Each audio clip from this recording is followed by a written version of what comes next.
Well, greetings. Welcome to another Perspective of a Son segment, another TerrorBite. Just wanting to say thank you. I'm your host, Elder Joshua Malara, and saying thank you once again for tuning in. I cannot describe and express how much I can say thank you.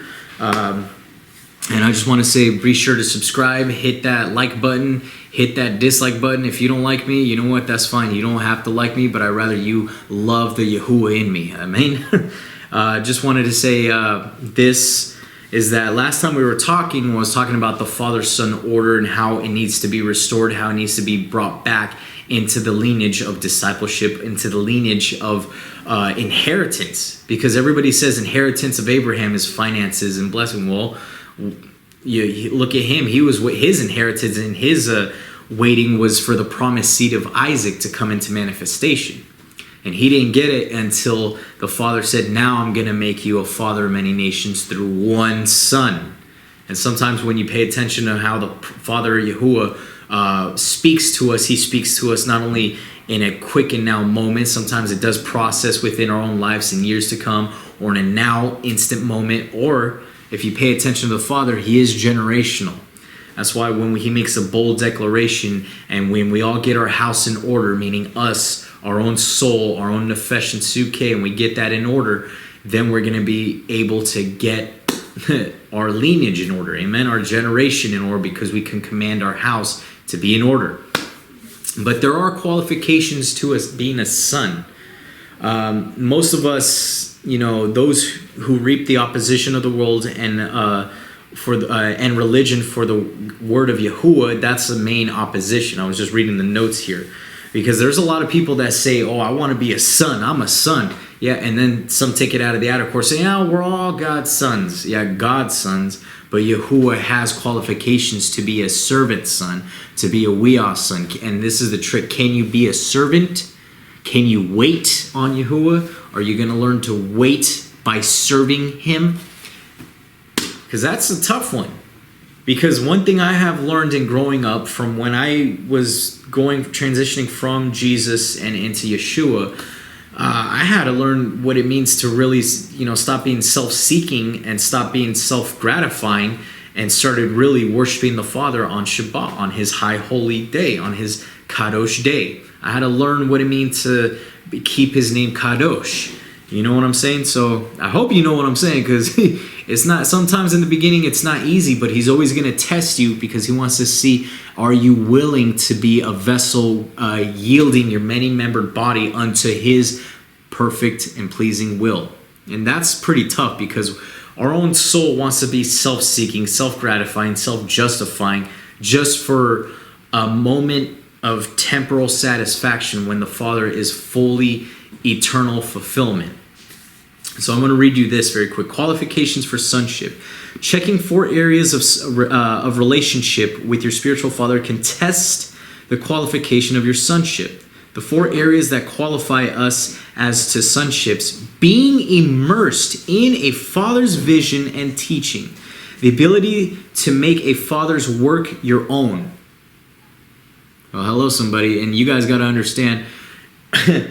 I'm going to confess to you guys in my sonship, when I worked construction, I hated the first time. It was 2016. I only worked construction for 1 week straight, and I said, I'm done. I'm never going to do it again. But everything comes back full circle, because I wasn't able to grasp the revelation of why until now. I matured more, and I finally said, oh, now I can see the parable in the Proverbs of Mark chapter 4 of what it means to be placing a seed or to be planting trees. Yes, I work landscape, construction, agricultural, but I begin to realize even more, oh, that's what the Father meant when he said there were some that fell on the wayside and some were planted on good soil. I can differentiate that. But let me move on. So it says, being immersed in a father's vision and teaching, the ability to make the Father's work your own, the willingness to submit to a father and a desire to give honor. So that's the thing about a son. We always want to give honor to our spiritual father. I myself want to give honor to not only my biological father, but I want to give honor to my spiritual father also. Because when I was 4 years old, I said, Father, I was praying. I said, the book of reading Kings, you read Elijah and Elisha.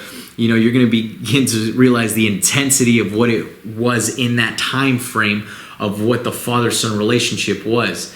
And it was intense because I said, whew. And I'm 4 years old reading this, 5 years old reading this with my dad, my biological dad. And he's like saying, man, this is tough. Ministry is tough. And the first thing I read was, Father, I don't want to get into ministry unless you send me a man who went through hell and back just to understand what you're doing at this very day and age. And that prayer is made manifest today. I met my spiritual father when I was 21, and I sat right next to him, and we were in a Bible college, and I graduated with a bachelor's degree in biblical studies, and I moved on to the master's program because I wanted a full grasp. I wanted to know the Father. I didn't want doctrine. I wanted to know him. And so little by little, I'm seeing this man come up. He has his laptop, and he busts out his laptop, and he has the world on it, and then above the world is the name Yeshua in fire. I was like, oh, that's pretty cool. And then when my first class was over, it was his turn to come up and actually minister. When he spoke about the tabernacle of Moses, my mouth shut. I couldn't take any notes. I couldn't do nothing. But I said, Father, I want what that man has. And then I was blessed because I actually said, wow, my prayer became real when I met my spiritual father. Because I said, I want to incorporate, and this was another prayer, I want to incorporate Old Testament with New Testament.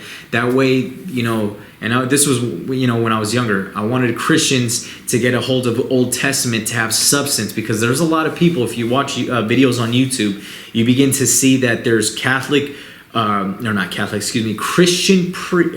pastors trying to tell, Jewish people, Orthodox Jewish, that the law is done away with, but yet there's no substance in their being as the Jews do. So if you're a Christian pastor, you're watching this, you might want to be careful, and you might want to do your research, because it seems like what's going on today is that there's a huge fight between doctrine, and there's a huge fight, but yet not many people are restoring the order of father-son relationship and going back to it, your sonship. Because in order to, tell the people that Yeshua is hidden in the old, you first got to be a servant son, and this is how. Length, vision, and teaching. The width, the work of the Father, means that's the qualification of sonship. The depth, how much more have you been immersed? And the height, how high do you want to honor the man that's been above your head? Because there's authority, delegated authority, and celestial authority. Where do you stand? Where do you sit? Because if you don't know authority, sometimes you got to be underneath delegated authority, because those delegated authorities are but under celestial authority. So that's what I want to tell you. And on top of that too, in order, like I said before, you want to get your house in order, you actually have to tithe too. That's a hard part, because I meet men and women. Some of you guys are thinking, oh, the 10%, that's a big piece of cake. No. When you deal with people that want to know the word but don't want to tithe, what do you call that? An immature being, an immature, soulish person. They just want to have it their way. They want to read the scriptures but not give a tithe to that. But I'm not going to go on that. Well, let me read this.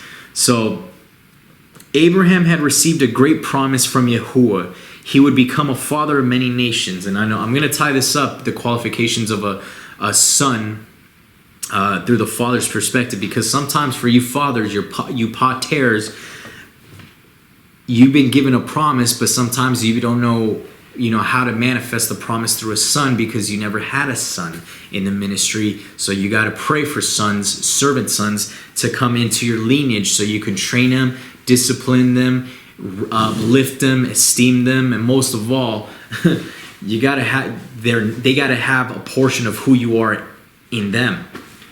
Because in order for you to have a genealogy written in the scriptures, and for them to have an inheritance, they have to have a spiritual receiving end or receptive end on their beings. I don't know if I said that right, but don't butcher me on that. I'm just saying you got to first learn how to receive before you can represent. So Abraham had only one son of promise. He was dependent on Isaac, not only being in a position to receive inheritance, but also to be able to pass it on to other generations. Hey, don't get me wrong. You can be a son and receive all the inheritance, vision, identity, blessings, or financial stewardship. I'm going to stop right there real quick. The finances that you have in your hand right now are not your own, because that is the Father's. He's giving you a talent, a stewardship to say, okay, what are you going to do with the $1? Are you going to invest into books, or are you going to invest into food? And I'm putting myself on blast. There are times, yes, I spent $1 on Kit Kats or M&Ms, and then I have my spiritual father, Josh, did you spend money on food? Yeah, I had some M&Ms. All right, good, go run. No. But it's all right. But do you follow what I'm saying? You have to learn what it means to be a good steward of what you're given in your inheritance, in your genealogy.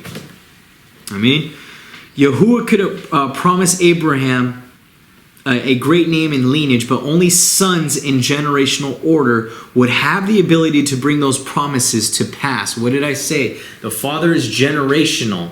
So you have a promise, and you're the receptive ebb to bring from the Father through you to another generation the continuous inheritance of the Father. What is the inheritance?